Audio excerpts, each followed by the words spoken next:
Kung nabubuhay pa ang dating presidente na si Cory Aquino, ay 91 years old na sana ito. Nagdaos ito ng kaarawan noong January 25, 2024 at nagbigay nga rin si Chris ng mensahe para sa ina.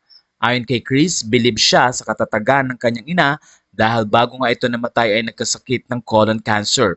Doon ay naranasan din ng dating presidente na si Cory ang magkaroon ng chemotherapy at mga pinagdaanang medication. Sa kwento ni Chris, sinabi niya na bilib siya sa lakas ng loob ng kanyang ina para magstay at mabuhay para sa kanyang mga anak. Narito ang tila mensahe at pakiusap ni Chris sa pag-alala at paggunita sa kaarawan ng kanyang nanay na si Cory.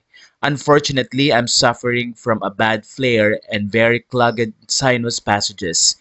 Even after nearly 15 years, any child who has lost their mom will agree we still miss them so much. I keep going because I saw how much my mom endured through all her procedures, chemotherapy, radiation, etc. because she felt her kids weren't ready and needed time to accept that she'd no longer be around.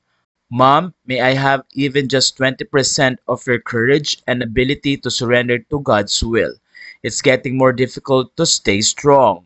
Sa puntong ito ay pakiusap ni Chris na sana daw ay makayanan niya ang mga hirap na pinagdaanan ng kanyang ina na ngayon ay nararanasan nga ni Chris katulad ng pagkakaroon ng chemotherapy at mga ginagawang medication para sa kanyang autoimmune disease. Matatanda ang prayer din ni Chris na sana ay maabutan pa niyang mag-18 years old si Bimbi at magabayan pa niya ang kanyang dalawang anak. Kaya naman ayon sa mga netizen, patuloy nilang ipagpipray ang kalakasan ng katawan ni Chris at maging maayos ang respond ng kanyang katawan sa mga medication na ginagawa.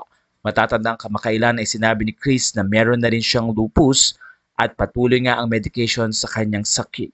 Sa puntong ito ay naidagdag din ni Chris na kailangan ng umuwi ni Bimbi ng Pilipinas para makapagtrabaho dahil patuloy ang pagtaas ng kanyang medical bills.